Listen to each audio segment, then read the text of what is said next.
Hey everybody, welcome back. We're going to be digging into the Witcher series on Netflix. In particular, we're taking a look at episodes 4 through 6. And again, I've only played the games. Nick has no prior experience to the Witcher series, so kind of fun to see where we kind of fall on that. So Nick, go ahead and tell me, how did this go for you?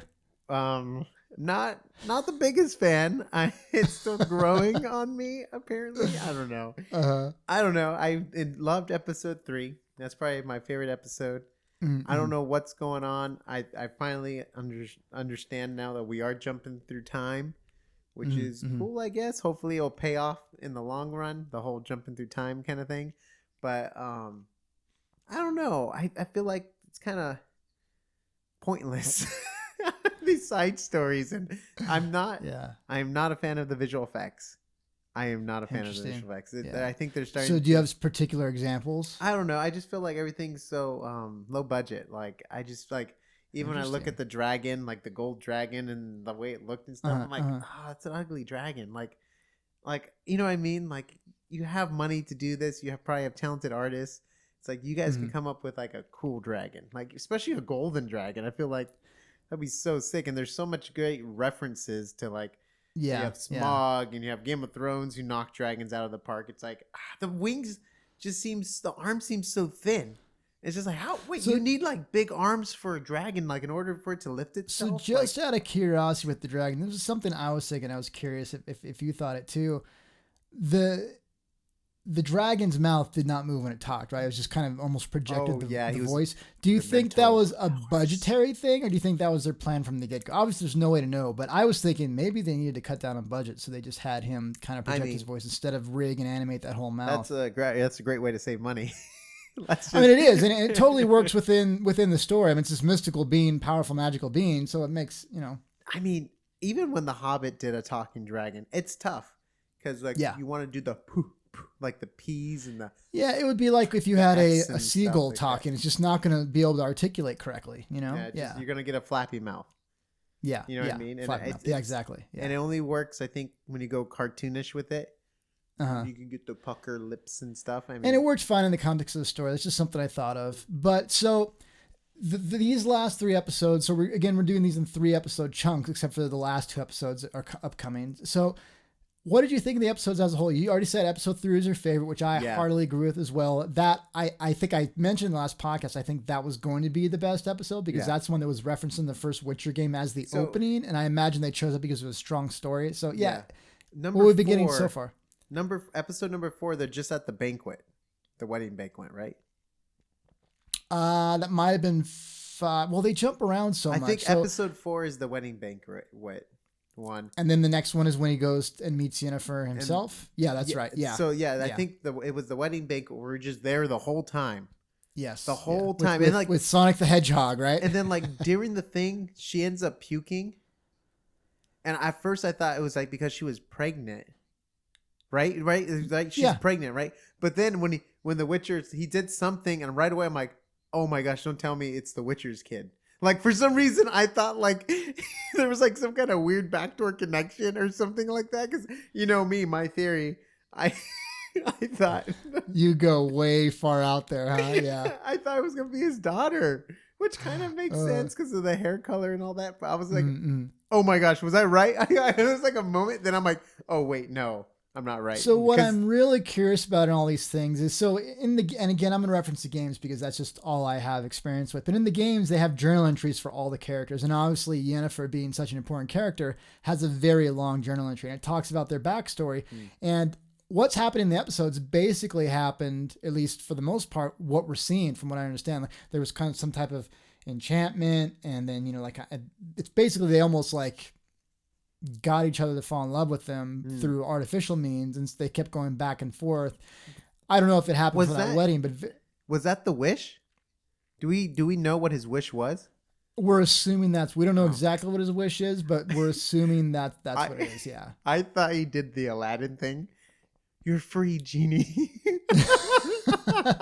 And Robin Williams comes out like, cause he was like no one's happy if they're bound to anything. So in my head, he's like, or something like that. And I'm like, oh, they pulled the genie from Aladdin. Like, that's so cool. But I think I'm wrong. I'm sure we're gonna find out eventually what it is, because they on purpose haven't said exactly what it is. He's yet. like, but I wish for 1,000 more wishes.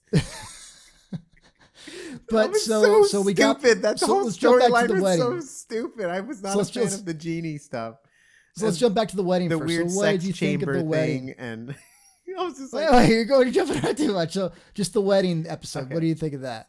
the fight scenes were okay.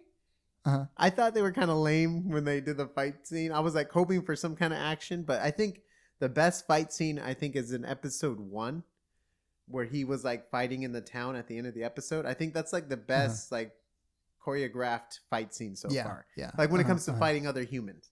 Obviously, yeah. Monsters, that's a whole other CG beast. stuff is way harder. Yeah. A whole other beast. I see what you did there. No, but nerd. It was whatever. I mean, it was like, oh, that's the dude from the first episode, like the guy in the bar. I'm like, okay. And that's when I was like, okay, they're totally jumping through time here, because like, this is not making any sense at all. And yeah. So did that Sonic the Hedgehog character, the prince that married, he reminded me from like C.S. Lewis. He reminded me something from like Lion, Witch, and the Wardrobe or something like that. Doesn't it? He looked odd. He looked a little bit odd, but he's supposed to be the Grinch character. The live action Grinch kind of thing. He had that nose, like the Who's from Whoville. Nose going. How funny. The Grinch. What an interesting parallel to draw. Yeah. But you know what? I love the color grading. They do look, I wouldn't say the visual effects are low budget. They look more video-y than cinematic. Like Game of Thrones looked like, you know what? Cinema. The whole time when I was watching these last 3 episodes or so, I'm like, why couldn't they just fully animate this? It would have looked so much better. Fully CG, even if they did motion capture, but they have like, stylistic renders. It doesn't have to be full realistic, but if they made it like a game cinematic and just like already have the landscapes and the things all plotted out and all that stuff, instead of paying millions of dollars to get Henry Cavill, they just got like a fantastic voice actor. And they just like fully went with like, because like think about the fight scenes like in 3D, like they went slow mo and like, you just have so much like cool like cinematic range. Well, and there is, if you look up CD Projekt Red's Witcher 3 trailers that they did before they came out, they have some amazing looking cinematics. And then the Witcher 2 Extended Edition opening is probably my favorite cinematic for any game ever. And they look so good, but those are short. They took probably a very long time versus shooting on location and then doing post. I don't know. I mean, it might take longer to do a 3D movie than it does a live action movie. It's really hard. I think Depends on it what would you're just doing. look better. I just think like visually for fight scenes and stuff like that. I mean, I to be honest, I don't think so. I've had a hard time with these last 3 episodes. I loved episode 3, but 4, 5, and 6, I've had a harder time with. And I don't think it's the visual effects. I don't think it's the actors or actresses. It's the story. I think it's the story jumping around. And I on purpose did not read the article. As soon as we finish our wrap up of this and we do like a whole season review, they've had articles with the original, the writer of the show, and the person's, again, I didn't read it because it had spoilers, but they start to go into detail and like, yeah, it was really tricky. We had to do this time jump and it threw off a lot of people, but we needed to appease these long-time novel people. But then we also have to appease all these game people that have completely different storylines. And I thought about it. They couldn't even use the game storylines even if they wanted to, because that's not their property. They have the author's permission to use his storybooks, his books, his novels, but the game took a different branch that he didn't agree with. But even if they wanted to use that, I don't think they could, because that's not their, they don't have the game rights. They have like media, rights. I'm really curious how this book is written. I'm curious if the book jumps through time too. You know what I mean? Like if they're trying to capture the essence of the book and all that stuff. Yeah. Which I honestly, one of my thoughts is like, I think some of these things they've put in the series would be good on a written page, but would not be good on a cinema screen. And obviously they've probably, done a lot of stuff that. Yeah, I guess you're right. Now I don't want to bring up Lord of the Rings again, but the Two Towers is broken up for like, first you read through, I believe it's like Aragorn's story and all that.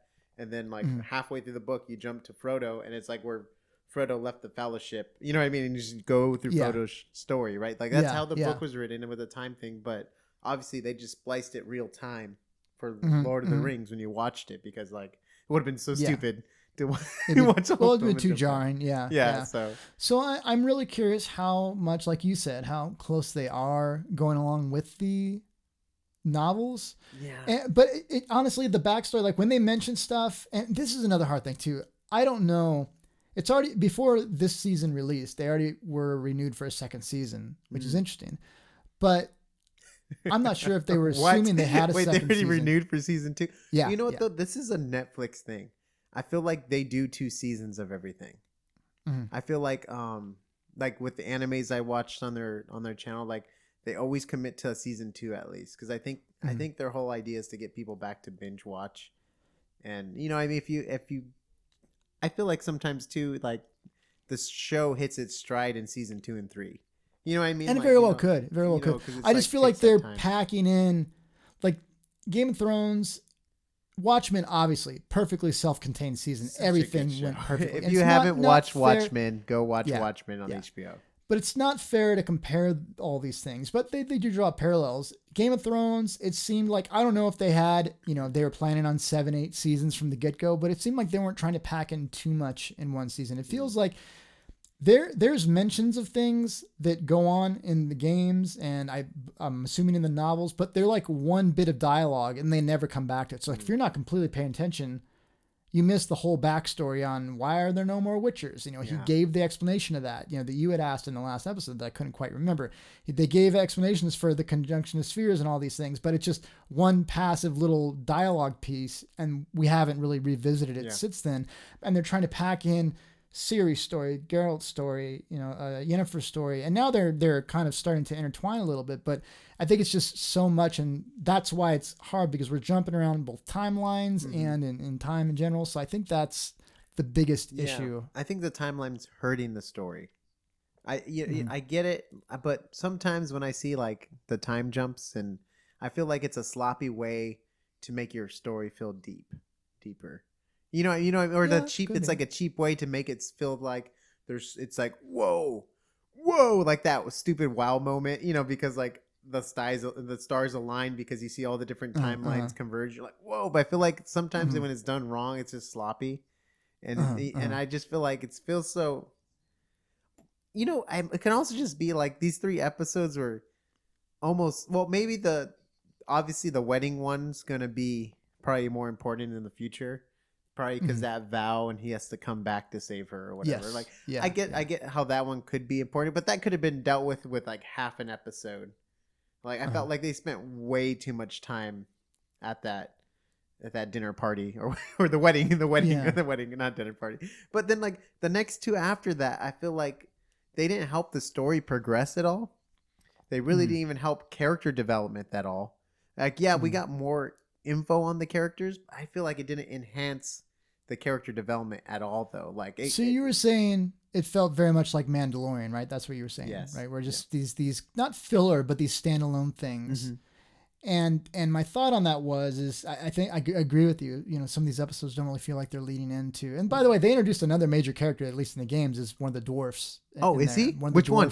Yeah, I forgot his name. Was it the tallest one? Yeah, the tallest one that had all the more lines. But the guys that were like, you don't really. Yeah. But you don't get much of him in that, but he becomes one of the main characters along with the bard and stuff like that. But well, it looks like the bard is no more. Is that the singer? Well, I mean, at least it sounds like they broke up. The band has to get back together again. Because in the last couple of episodes, I guess years have passed, right? It's like, since we last saw you was a couple of years or whatever. So was the dragon the last one? Man, I'm getting them all mixed up. This is the binge watching. Yes, yeah, that's the dragon was the last one of the 3, because first there's that weird sexual orgy thing, and then genie. So we could talk about that. So this is an interesting get the genie thing. story at all. What a waste of 3 wishes. Gosh.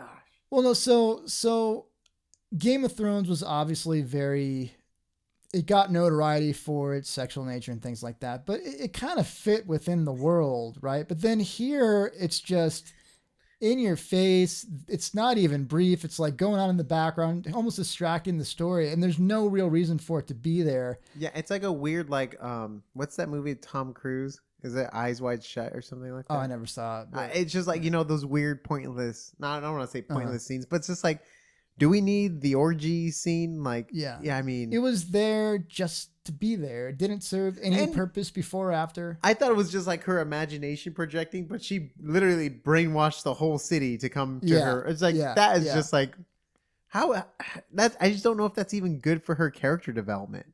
No. Like, if she wants it all, why is she making the whole town have these weird orgies? Like, what does it have to do with getting all the power in the world? Like, that has nothing to do with like her goal, like at all. The genie thing makes sense because she wants to be powerful, but like everything else she does is just like, this is so stupid. Like, it should be more like maybe she's like brainwashing the mayor of the town or something to get more power, not like, come in, where's everyone in the city? I don't know, having an orgy in my living room. Like, it's like, no, that is not.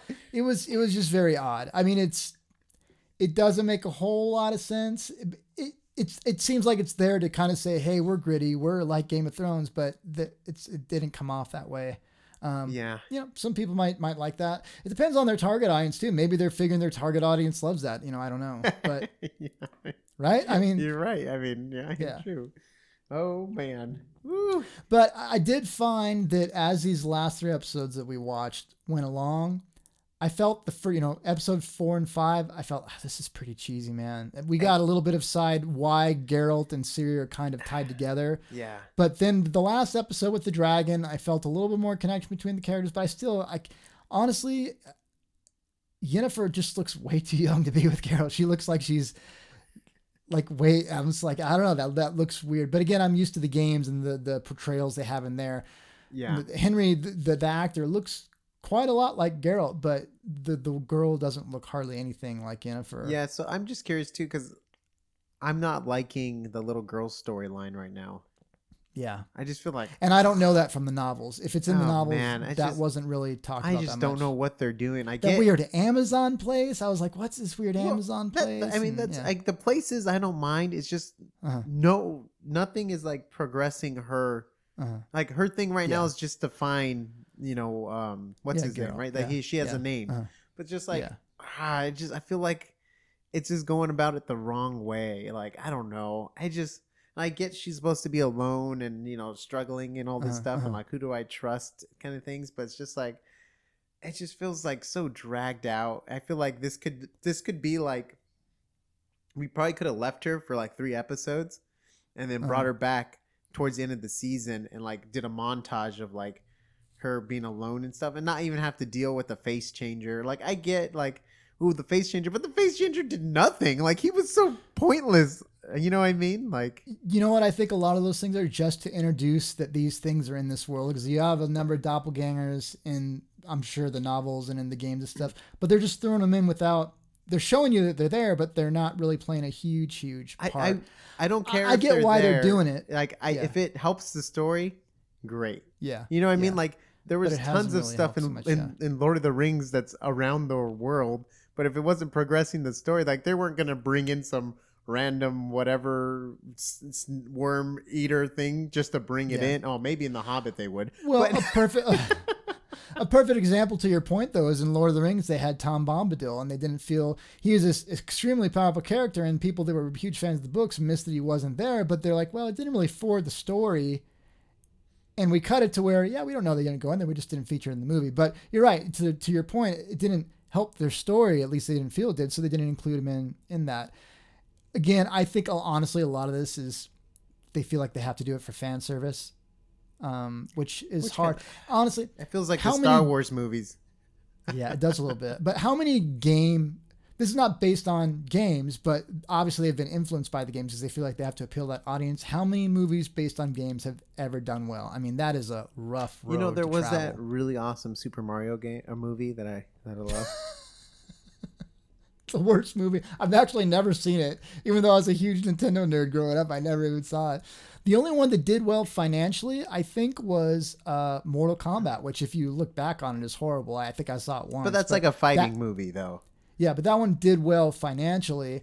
And then they had I totally remember that movie now. Oh my They had like some Silent Hill movies, and Resident Evil's probably made the most money, actually. Oh, actually, yeah. No, Resident Evil is, I guess, if you want to talk about one successful game. Yeah, and there was like 4 or 5 of those. I know they died off a lot in the but last. That's just a horror few movie. That's a horror zombie film, basically. A zombie film. Huh? That's how he said it. It's a horror zombie film. Yeah, making up my own genres. But you know what? I feel like this material, it just seems like it's better suited to a game because they can take their time, 80 hours or whatever it is that the game is, or over 100 hours for the third one, where you can just dig in slowly and get to know this whole world. But that's not to say you can't do it, because they did it with Lord of the Rings, they did it with Game of Thrones.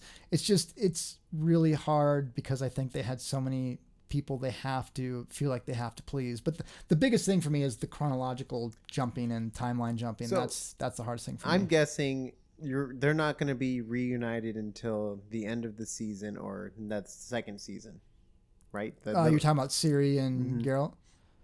I'll be curious to see. Do you think that's fine pacing, and then you have the season 2 when they're together, and you have the whole buddy cop thing where they're. Well, it's not fair to compare. Again, it's not fair to compare to Game of Thrones, but I like that it took Daenerys, or whatever her name is, seasons to actually get into the main storyline, and she had her separate thing. Yeah, it was even to the point where I felt like they even dragged a couple of those stories on a little too long, just so she had something to do while Westeros was dealing with her issues. But it it made it feel like there was this big payoff when it happened. And the same thing with Yennefer that I talked about. I would love to see her as Piggy or whatever, in her former form, really struggling. I'd have liked to see that longer. You're totally right. Like the payoff when Tyrion talked to Daenerys for the first time, that was huge because First of all, it's like these 2 awesome characters, right? And then it's like a whole season for Tyrion to get there, and he like has to go, and he like gets sold into the fights and all of this stuff, and like all of this just to get to and look like all he had to go through just to get to be at the right hand or the second hand or hand of the queen. And the arcs were just so good. Yeah, the payoffs were very, very, and honestly too, and it's no knock on The Witcher, but they just got great people in Game of Thrones, and Peter Dinklage is just, he was perfect for that role.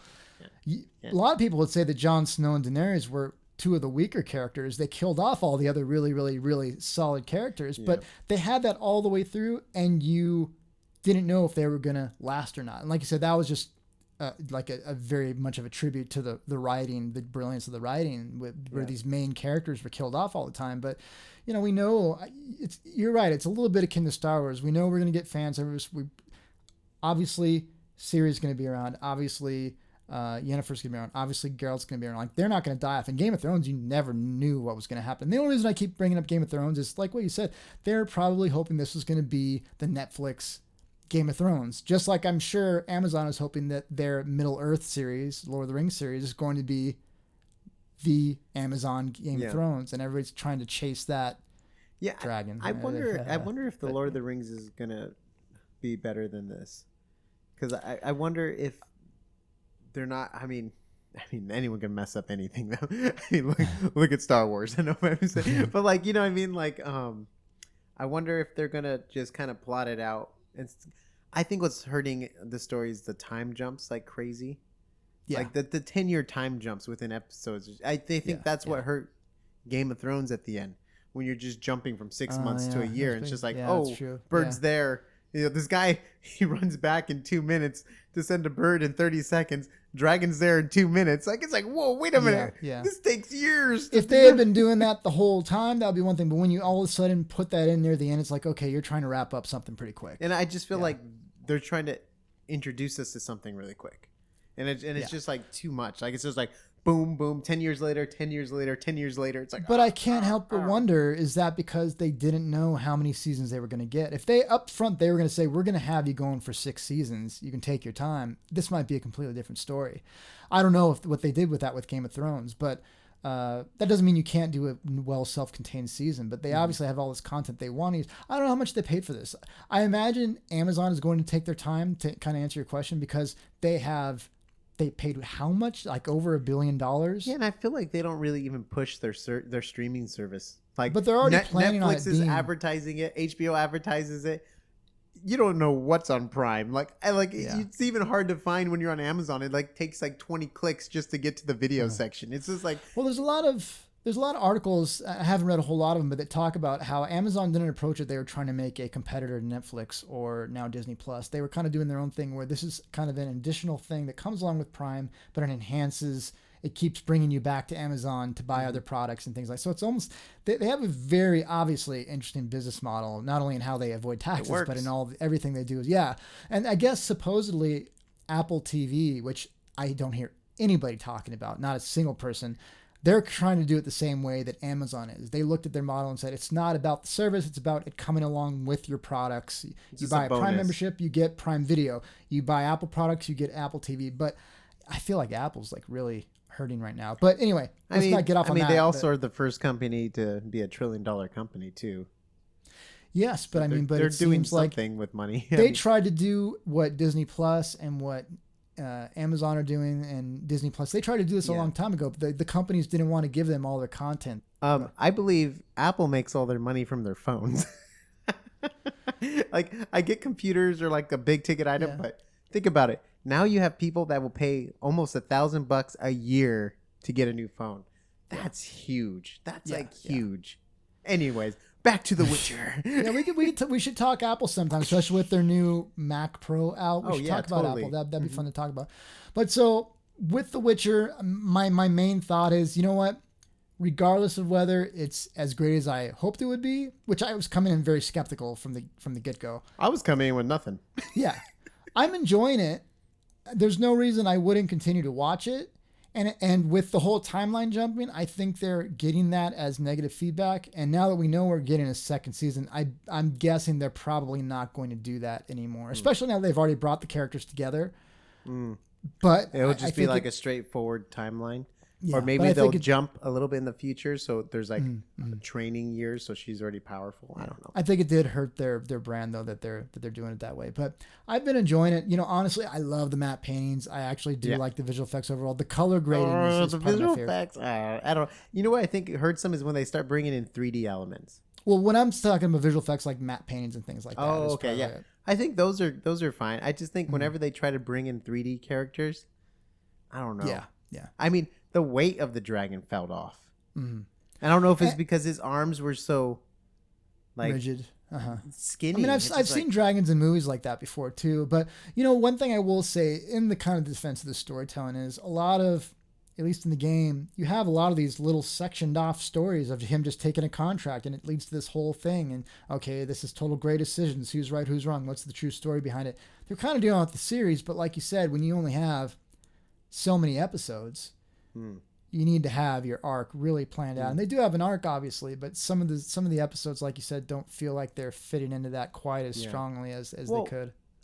I don't want to. I always bring up Lord of the Rings because that's like a Middle Earth or comparable topic. Yeah. But like the dragon hunt one, they're kind of like they have a team and they're walking and they're scaling along the side of the mountain and stuff. I was just in my head. I'm like, Lord of the Rings did this so much better with the Fellowship, like the epic landscapes, and even when they're like Kurt Knight from Dunkelin hide, or like they're doing the practicing sword play, like everything was just like the framing, the way, the dialogue, the interaction, and even to the point when they're on the side of the mountain and they're like doing their side thing. I was just like, oh man, it makes me miss Lord of the Rings. Now, is this supposed to be as epic as Lord of the Rings, though? I mean, I know it's kind of a silly question, but if you think about it, Lord of the Rings is we're taking the ring, the only hope of the whole world, to Mount Doom. Well, then again, I guess Ciri's supposed to be. Yeah, that's true. That's what Ciri is. She's the hope for the world or whatever. And I was going to say maybe it's not supposed to be as epic. He's Frodo. He's Frodo. He has to protect her. I mean, we should do our thumbnail image. It's